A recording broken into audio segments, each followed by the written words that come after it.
जय हिंद दोस्तों, मैं एसपी सर आप सभी मित्रों का सदाशिव कोचिंग क्लासेस के यूट्यूब चैनल पर हार्दिक स्वागत करता हूं। दोस्तों DElEd BTC second semester mathematics section के अंतर्गत दोस्तों हमारे प्रैक्टिस सेट चल रहे हैं, जिसके अंतर्गत आप सभी भाई बंधुओं ने टोटल 6 प्रैक्टिस सेट का अध्ययन कर लिया था। यानी कि हमने आपको 6 प्रैक्टिस सेट प्रोवाइड कराए हैं दोस्तों, ठीक है। यानी कि दोस्तों आज हमारा प्रैक्टिस सेट नंबर कौन सा होगा? 7वां प्रैक्टिस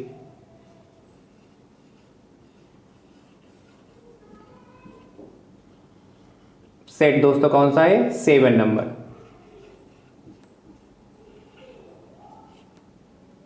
दोस्तों आपका ये डीएलएड सेकेंड सेमेस्टर मैथ चल रहा है, जिसके अंतर्गत दोस्तों हमने आपको मैथ का टोटल जो सिलेबस था हमने प्रोवाइड करा दिया। यानी कि मैथ में आपके टोटल 13 चैप्टर है, उसके हमने टोटल क्या 13 चैप्टर को 42 लेक्चर में हमने विधिवत से आपको सिखाया है।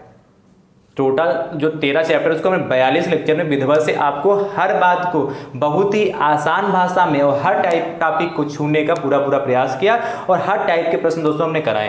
दोस्तों यदि आप डीएलएड सेकेंड सेमेस्टर मैथ्स का पूरा सिलेबस सीरियल वाइज दोस्तों देखना चाहते हैं तो उसके लिए हमने प्लेलिस्ट बनाई है, जिसका नाम है डीएलएड सेकेंड सेमेस्टर मैथ्स 2022 के नाम से प्लेलिस्ट बनी है। जैसे आप उस पर जाएंगे तो सारे वीडियो दोस्तों आपको सीरियल वाइज देखने को मिल जाएंगे दोस्तों, ठीक है। दोस्तों यदि आप हमारे यूट्यूब चैनल पर नए हैं तो हमारे YouTube चैनल को सब्सक्राइब जरूर कर लीजिए, बेल आइकन को जरूर प्रेस कर लीजिए, जिससे आगामी वीडियो का नोटिफिकेशन आप सभी भाई बंधुओं तक सबसे पहले पहुंच सके। दोस्तों नोटिफिकेशन प्राप्त करने का दोस्तों दूसरा तरीका है, आप हमारे टेलीग्राम चैनल से जुड़ जाइए, वहां से भी आपको नोटिफिकेशन प्राप्त हो जाएगा। उसका लिंक हम आपको डिस्क्रिप्शन बॉक्स में दे देंगे दोस्तों, ठीक है।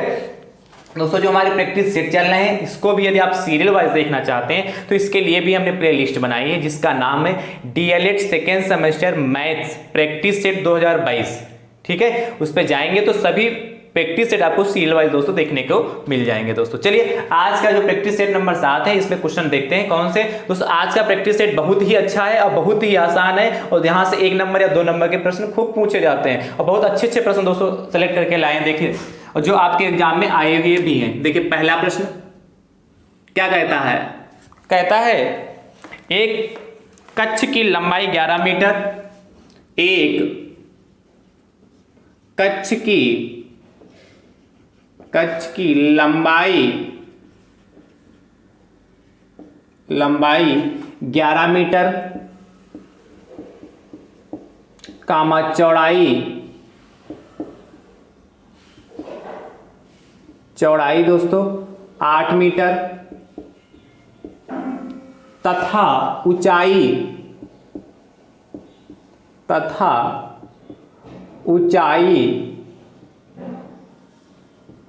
5 मीटर है। आगे दोस्तों कह रहा है ऊंचाई 5 मीटर है। आगे देखिए क्या कहता है, तो कच्छ की चारों दीवारों का क्षेत्रफल ज्ञात कीजिए। कहता है तो कच्छ की चारों, ये प्रश्न आया हुआ है आपके पेपर में, कच्छ की चारों दीवारों का क्षेत्रफल ज्ञात कीजिए। देखिए बढ़िया, बहुत अच्छा प्रश्न दोस्तों है। कैसे करेंगे? अच्छा प्रश्न दोस्तों। क्या कह रहा है? एक कच्छ का मतलब कमरा, ठीक है। कच्छ का मतलब क्या कर रहा है?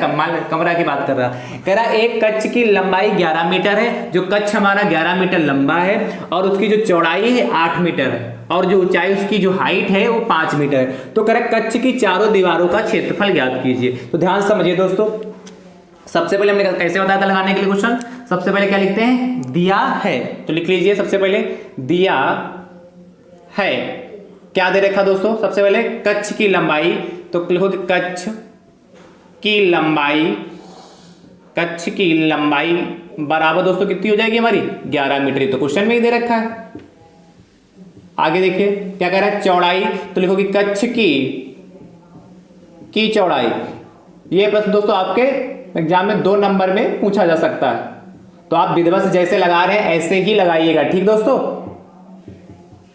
और आगे कहता है ऊंचाई भी दे रखा है। किसकी ऊंचाई? कच्छ की ऊंचाई हाइट कितनी दोस्तों दे रखा है, तो कच्छ की ऊंचाई दोस्तों कितना हो गया, 5 मीटर हो गया, 5 मीटर। तो इसे कच्छ की लंबाई दोस्तों है, तो लंबाई को क्या लेंथ कहते हैं, इसीलिए एल से प्रदर्शित करते हैं, इससे एल से। एंड कच्छ की चौड़ाई को क्या कहते हैं, विड्थ कहते हैं, इसीलिए इसको बी से प्रदर्शित करते हैं। एंड कच्छ की ऊंचाई को क्या कहते हैं, हाइट कहते हैं, इसीलिए इसको कैसे लिखते हैं, एच से लिखते हैं दोस्तों। कोई दिक्कत, ये एल बी एच आपको गिवन है। कहता क्या है, कच्छ की चारों दीवारों का क्षेत्रफल, तो क्या ज्ञात करना, उसको लिख दीजिए कच्छ की चारों दीवारों का क्षेत्रफल इक्वल टू क्वेश्चन मार्क। देखिए क्या क्षेत्रफल इक्वल टू क्वेश्चन मार्क, तो कच्छ की चारों दीवारों का क्षेत्रफल का फार्मूला क्या होता है, उस पर दोस्तों ध्यान से देखिए। कच्छ की चारों दीवारों का क्षेत्रफल। अच्छा कच्छ कैसा होगा हमारा, देखिए ये क्या है, कच्छ कैसा, लंबाई अलग है चौड़ाई अलग है, तो आयताकार ही तो होगा, लंबाई उसकी अलग जा रही, चौड़ाई उसकी अलग जा रही है, ऊंचाई कुछ उसकी अलग है, तो एक आयताकार कच्छ है। तो कच्छ की चारों दीवारों का क्षेत्रफल क्या होता है दोस्तों, ये जो होता है 2 ब्रैकेट में लंबाई प्लस चौड़ाई और गुणे ऊंचाई होता है। क्या ब्रैकेट में देखिए क्या लिखेंगे, 2 गुणे एल का मतलब लंबाई प्लस चौड़ाई गुणे ऊंचाई, यानी कि 2l + b × h होता है। सबकी वैल्यू पुट कर दीजिए और सॉल्व कर लीजिए। तो देखिए 2 हो गया, l कितना दोस्तों आपका 11 है, प्लस b दोस्तों कितना आपका 8 है, और गुणे h कितना दोस्तों आपका 5 है। फटाफट सॉल्व कर लीजिए। तो 2 हो गया, 11 × 8 कितना दोस्तों, 11 गुणे नहीं, यहाँ कितना प्लस है, 11 + 8 कितना हो गया 19, और देखिए कितना 5, मल्टीप्लाई कर लीजिए फटाफट। तो 2 × 19 करेंगे तो 38 हो जाएगा, 19 दूना 38 होता ना, और गुणे 5, यानी दोस्तों कितना आ जाके मल्टीप्लाई कर लीजिए। तो 5 × 8 = 40, 5 × 15 और 4 × 19 190। क्योंकि क्षेत्रफल पूछा था, क्षेत्रफल किसमें आता है, वर्ग मीटर में, या मीटर स्क्वायर लिख लीजिए या वर्ग मीटर लिख लीजिए, दोनों का मीन्स एक ही है। तो लिखोगे अतः, बढ़िया थोड़ा सजा दीजिए, अतः कच्छ की चारों दीवारों का क्षेत्रफल बराबर दोस्तों कितना होगा 190 वर्ग मीटर होगा जाके। और ये दोस्तों हमारा फाइनल आंसर होगा जाके। आई होप आपको ये बात समझ में आई होगी। ये क्या दोस्तों हमारा फाइनल आंसर होगा जाके। ऐसे दोस्तों हम प्रश्न को लगाते हैं, ठीक है। तो ये प्रश्न जब आपके पेपर में आएगा तो 2 नंबर या 1 नंबर में पूछा जा सकता है। तो 2 नंबर में पूछेगा तो विधवा से ऐसे लगाइएगा, ठीक है। चलिए प्रश्न संख्या 2 की बात करते हैं। हमने कहा आज की क्लास में बहुत अच्छे प्रश्न लेके आए हैं। देखिए प्रश्न संख्या 2 क्या कहता है हमारा,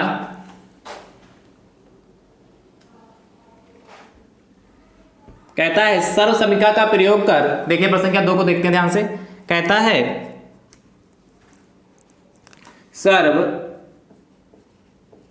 समीकरण का प्रयोग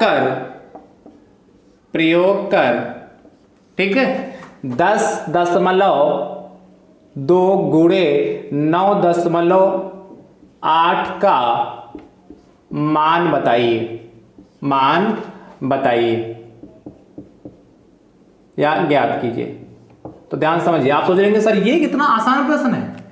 आसान है, आप सिंपल गुणा नहीं करना कि 10.2 9.8 की मल्टीप्लाई कर लिया, बढ़िया ऊपर नीचे रख के वो आंसर बता दिया। ऐसे नहीं करना दोस्तों, हमको क्या सर्व समीकरण का प्रयोग करना है। किसका प्रयोग करना है, आइडेंटिटी का प्रयोग करके इसको लगाना। ध्यान समझिए, सर्व समीकरण का प्रयोग करके इसका मान ज्ञात करना, आइडेंटिटी का प्रयोग करना। कैसे करेंगे देखिए, लिखा है इसको लिख लेते हैं, कैसे लगाएंगे।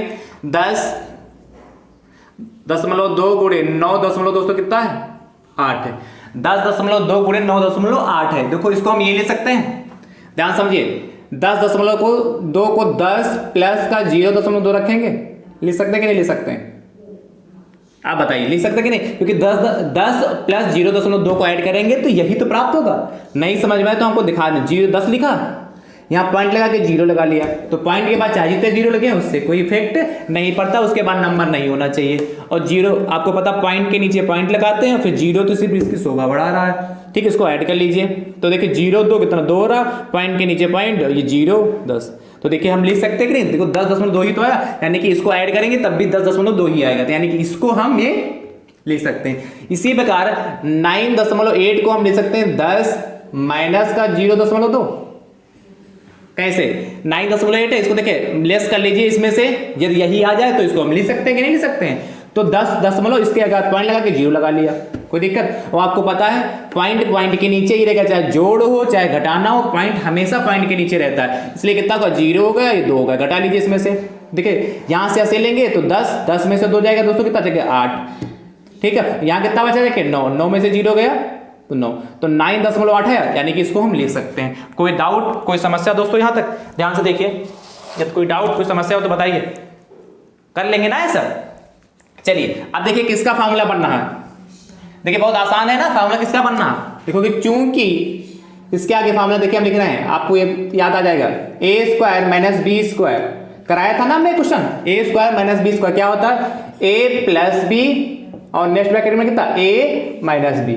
आई होप आपको ये फॉर्मूला याद आ गया होगा कि नहीं, यही तो होता है, a² माइनस b² बराबर क्या होता है, a plus B a minus B, क्या सेम इसी रूप का है कि नहीं, a प्लस बी a के स्थान में यहाँ 10 है और b के स्थान में कितना 0.2 है, और a माइनस बी, तो क्या बात होता है a² माइनस b², यानी कितना आसान, देखिए a² है तो a के सामने कितना 10 है, तो 10 का स्क्वायर हो जाएगा, माइनस होता है b² तो 0.2 है, b कितना 0.2 है कि नहीं, ये देखो, तो इसका स्क्वायर हो जाएगा, सॉल्व कर लीजिए। 10 का स्क्वायर आप सभी जानते कितना होता है 100 होता है, एंड 0.2 का स्क्वायर निकालेंगे देखिए कितना होगा, ऐसे तो इसका मतलब होता है, तो 2 दूना 4 होता है। पॉइंट कितने अंक बाद है, 2 अंक, 1 अंक यहाँ 1 अंक यहाँ, 2 अंक बाद है, इसलिए 2 अंक बाद पॉइंट लगा लेंगे, 1 अंक 2 अंक ये आ जाएगा, और इस 0 से कोई मतलब नहीं, सिर्फ इसकी शोभा बढ़ाता है, ठीक है। तो 0.4 आएगा, पॉइंट 0.4 आएगा, यानी कि इसको कितना 0.04 आ जाएगा। अब ध्यान समझिए दोस्तों, अब इसको घटा लीजिए, तो घटाना यदि आता हो तो डायरेक्ट घटा सकते हैं, नहीं आता तो अलग से कर लीजिए। कैसे 100 लिखा, पॉइंट हमेशा पॉइंट के नीचे रहेगा, इसलिए हम कितना 2 0 लगा लेते हैं, क्योंकि 2 अंक पॉइंट के बाद है, और कितना 0.4 लिख लिया, इसको घटा लीजिए थोड़ा, तो यहां से जब हंसी ले जाएंगे यहाँ से 10 हो जाएगा, 10 में से 4 जाएगा 6 बचेगा, यहाँ कितना 9 बचा, 9 में से 0 गया 9, और यहाँ कितना बचेगा 9, और यहाँ कितना बचेगा 9, तो 99.96, यानी कितना आएगा 99.96, कितना 99.96, यानी कि यदि हम 10.2 गुणे 9.8 की मल्टीप्लाई करेंगे तो हमारा ये दोस्तों फाइनल आंसर आएगा। कर लेंगे ना, ये हमारा फाइनल आंसर आएगा। कितना आसान था कि नहीं आसान है, हमने कहा था आज बहुत अच्छे प्रश्न लेके आए। चलिए अगले प्रश्न की बात करते हैं, प्रश्न संख्या 3 की। क्या कहता है प्रश्न संख्या 3, इसको रब कर रहे हैं, तब तक आप इसको नोट कर लीजिए, ध्यान समझिए। प्रश्न संख्या 3 क्या कहता है, चलिए हम ऊपर वाला भी ये लाइन रब कर दे रहे हैं, ध्यान समझिए। प्रश्न संख्या 3 क्या कहता है, वो भी बहुत अच्छा प्रश्न है दोस्तों। प्रश्न संख्या आपसे 3 कहता है दोस्तों, ध्यान से देखिए, a² a ब्रैकेट में 3b प्लस का 4c, a² a 3b plus का 4c प्लस का 12bc के गुणनखंड ज्ञात कीजिए, प्लस का 12bc के गुणनखंड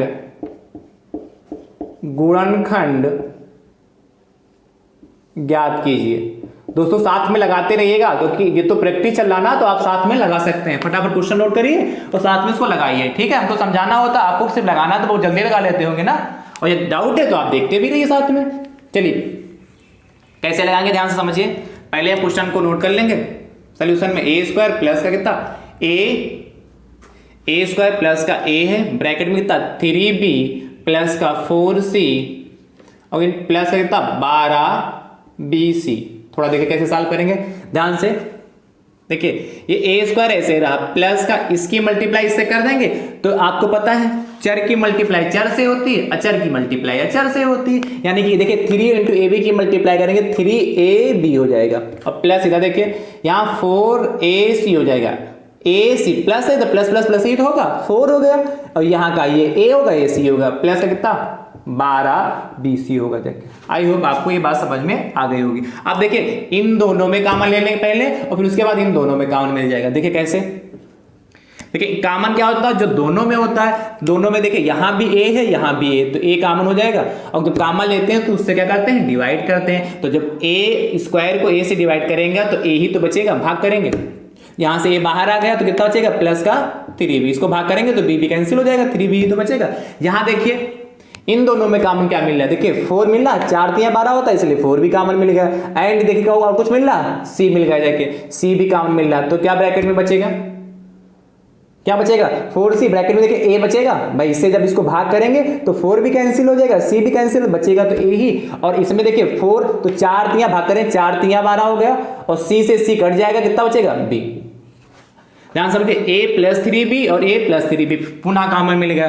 देखिए ऐसे प्रश्न को सॉल्व करने के लिए जब भी गुणनखंड कहता है तो लास्ट में जो दो ब्रैकेट आते हैं हमेशा समान ही होते हैं। यदि ये समान नहीं हुए तो ये मान के चलिए आपने ऊपर कहीं ना कोई मिस्टेक की, इसलिए ये ब्रैकेट हमेशा समान होने चाहिए, ठीक है, तभी आपका क्वेश्चन सही होगा। अब पुनः देखिए a प्लस 3b और a प्लस 3b पुनः कॉमन हो गया, कॉमन ले लीजिए, तो a प्लस 3b कॉमन ले लिया, और नेक्स्ट ब्रैकेट में तो जब ये कॉमन होगा तो इससे इसको जब भाग करेंगे तो कैंसिल हो जाएगा, बचेगा क्या भैया a, और प्लस यहाँ देखिए ये a प्लस 3b है कि नहीं, अब इसको इसे भाग करेंगे तो ये भी कैंसिल, कितना प्लस का 4c। तो ये हमारा दोस्तों फाइनल आंसर आ गया, जाके कर लेंगे ना, ऐसा है आसान की नहीं। तो ऐसे फैक्टर दोस्तों करते हैं। चलिए एक प्रश्न और फैक्टर वाला करते हैं, एक प्रश्न की और चर्चा करते हैं, फैक्टर वाला प्रश्न दोस्तों ध्यान समझिए।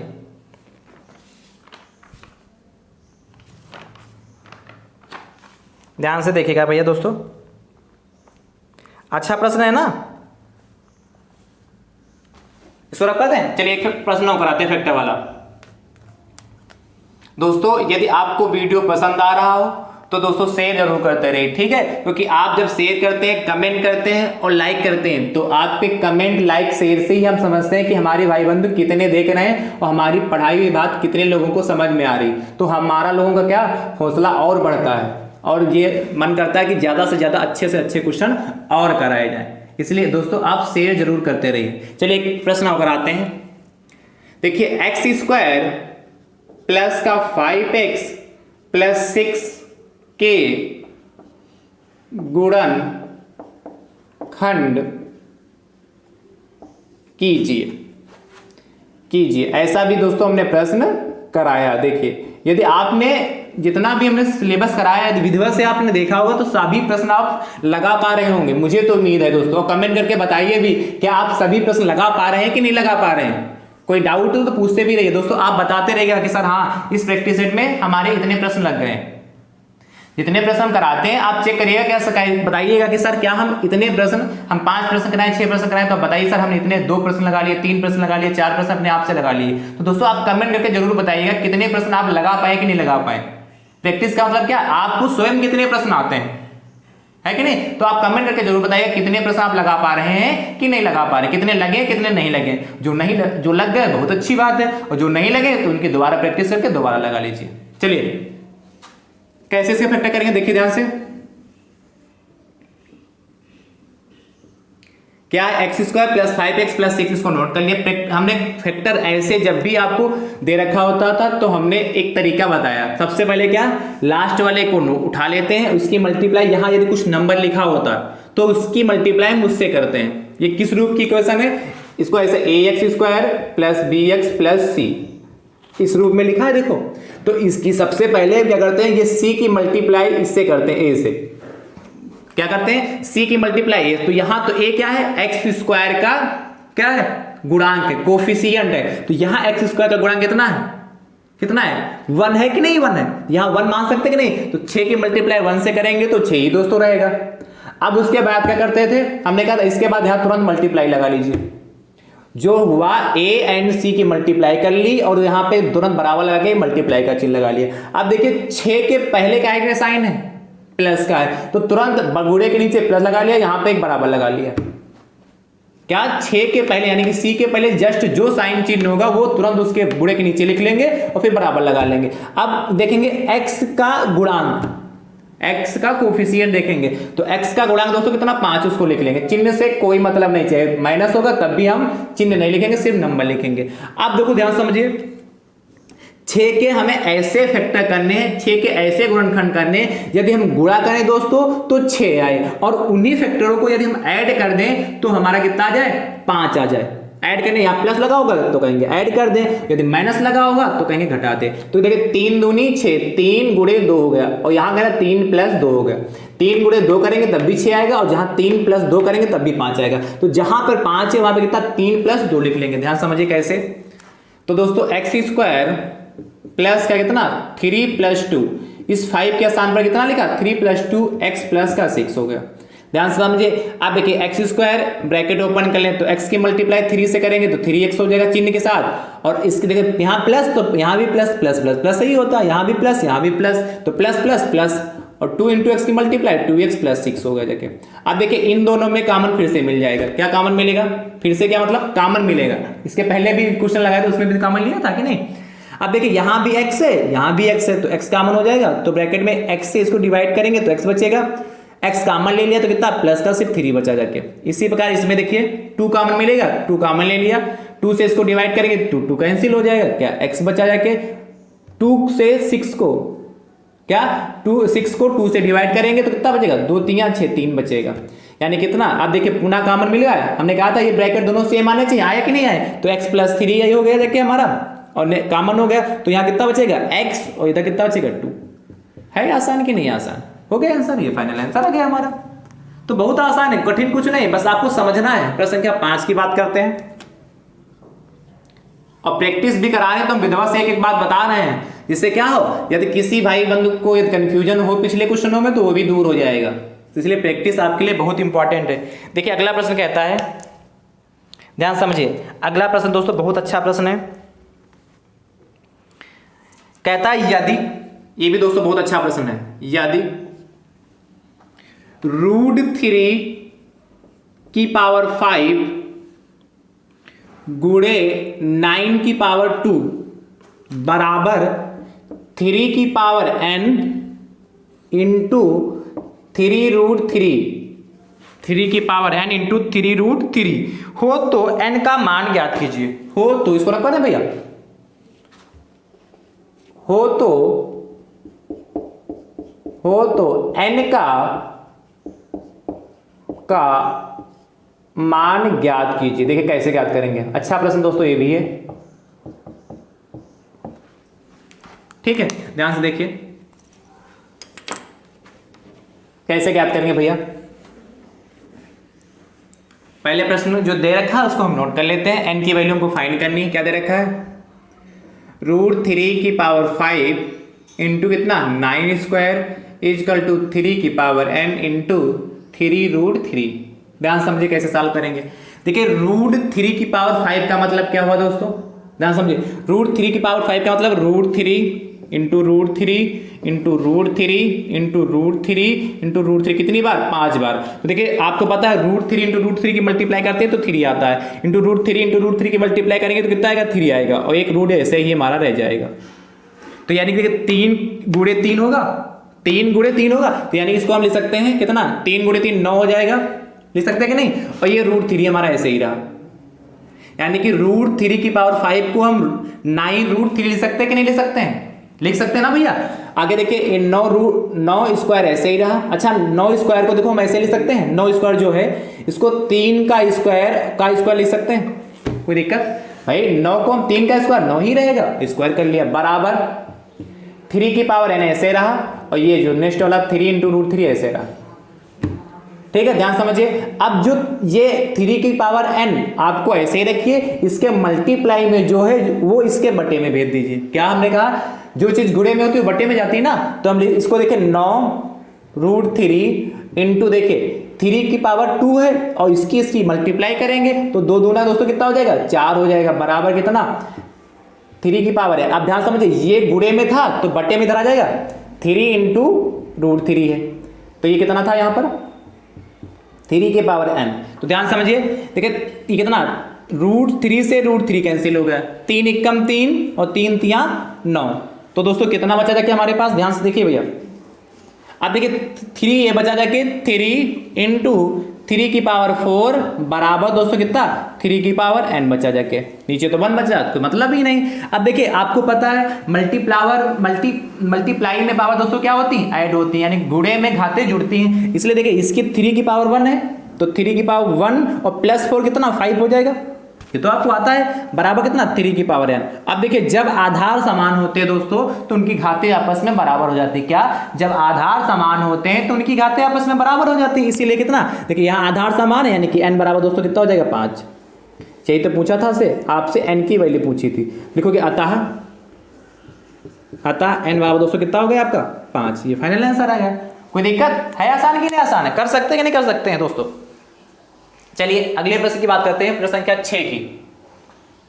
आज के प्रश्न दोस्तों बहुत ही बेहतरीन प्रश्न है, ध्यान से देखिए प्रश्न संख्या 6 क्या कहता है हमारा, इसको तब तक आप नोट कर लीजिए।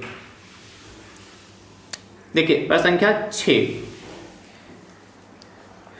प्रश्न संख्या 6 दोस्तों हमारा कहता है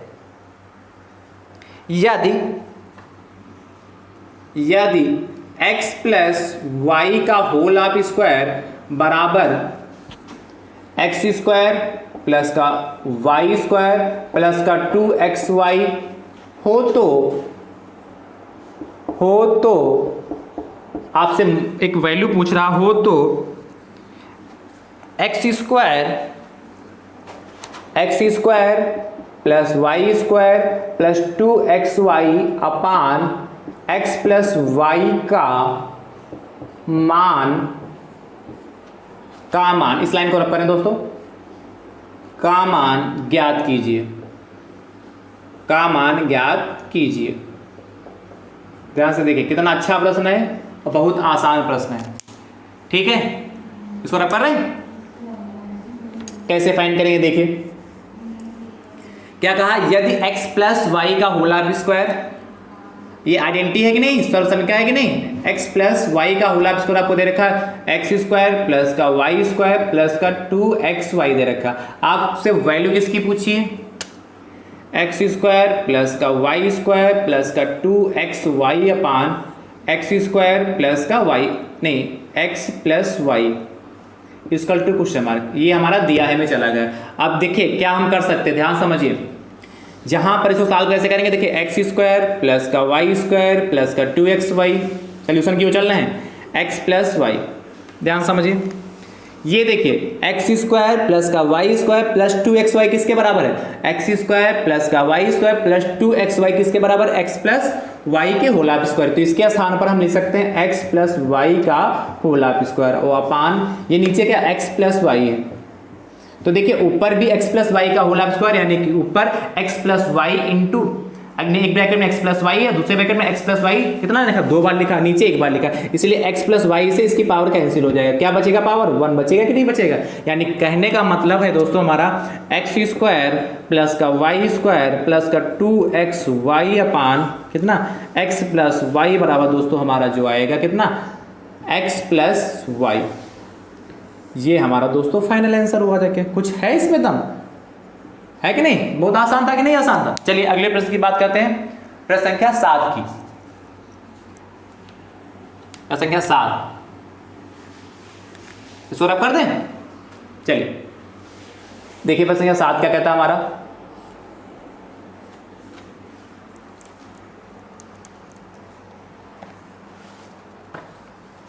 प्रश्न संख्या 7 क्या कहता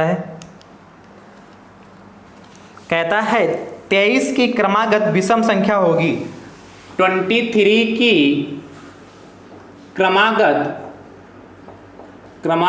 विषम संख्या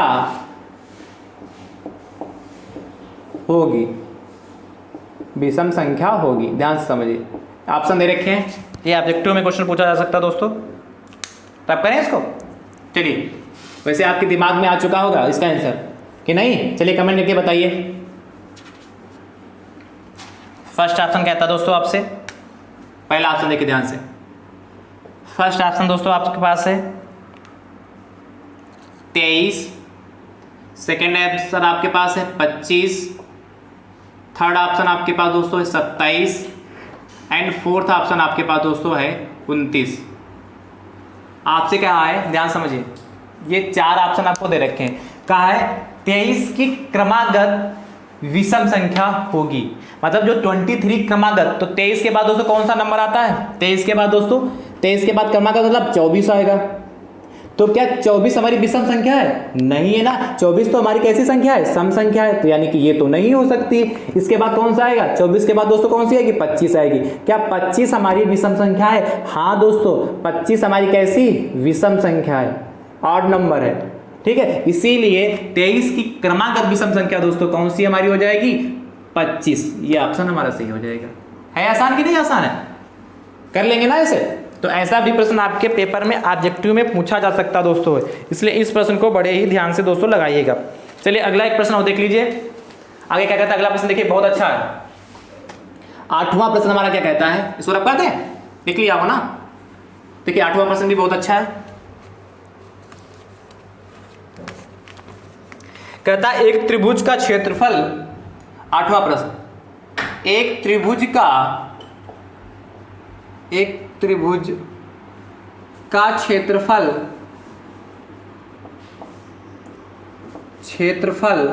एक त्रिभुज का क्षेत्रफल दोस्तों 45 सेंटीमीटर स्क्वायर, 45 सेंटीमीटर स्क्वायर या वर्ग सेंटीमीटर स्क्वायर है।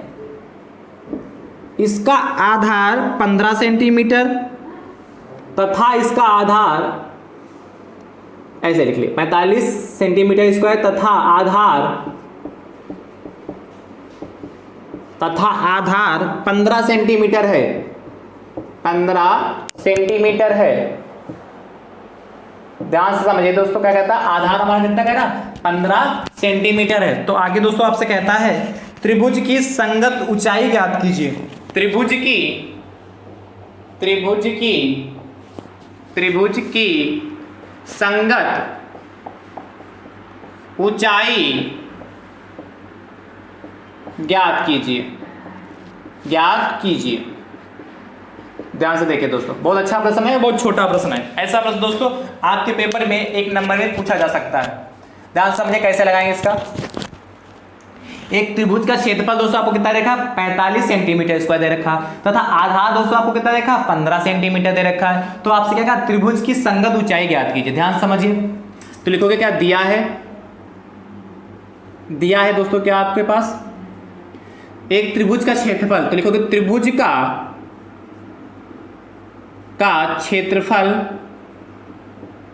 क्षेत्रफल बराबर दोस्तों कितना देखा, 45 सेंटीमीटर स्क्वायर। और दोस्तों क्या देखा है, आधार, तो त्रिभुज का दोस्तों आधार क्या लिखोगे, त्रिभुज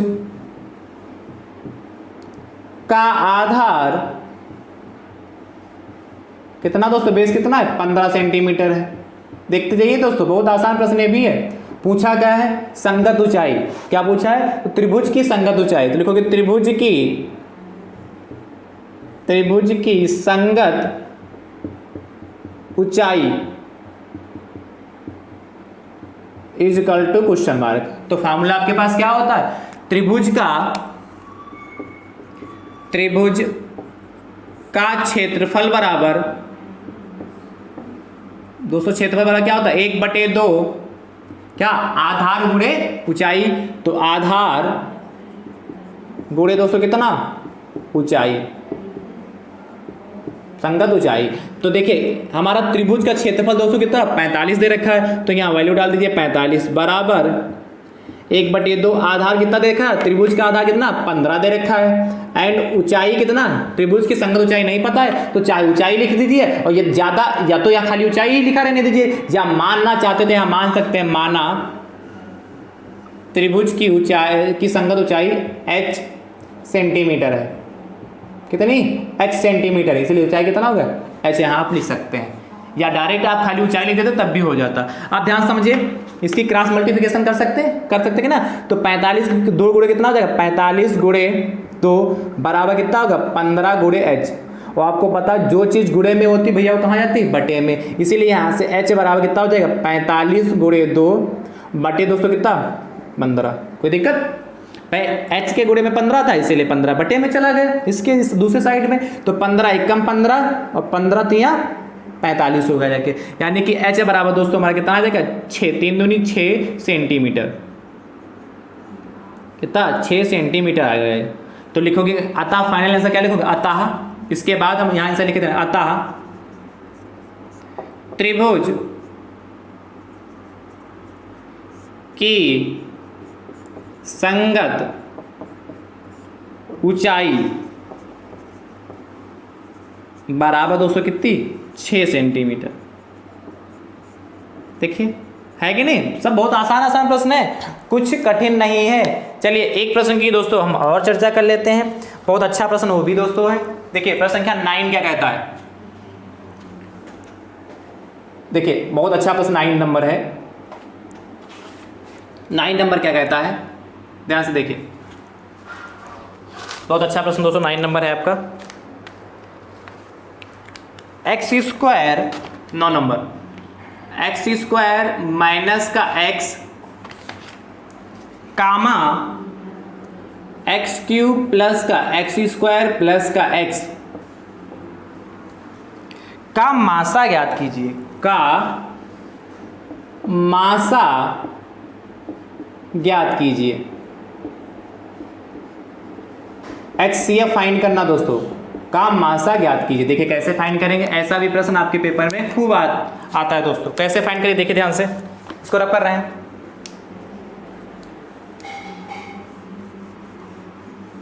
ध्यान से देखिए भैया, बहुत अच्छा प्रश्न है। एक्स स्क्वायर माइनस का एक्स, तो देखिए ये एक्स स्क्वायर हो गया, ठीक है, और का मासा एक्स स्क्वायर माइनस एक्स तथा, चलिए यहाँ तथा कर लीजिए, तथा काम में कैसा पे तथा कर लीजिए, तथा एक्स क्यूब प्लस का एक्स स्क्वायर प्लस एक्स का मासा फाइंड करिए।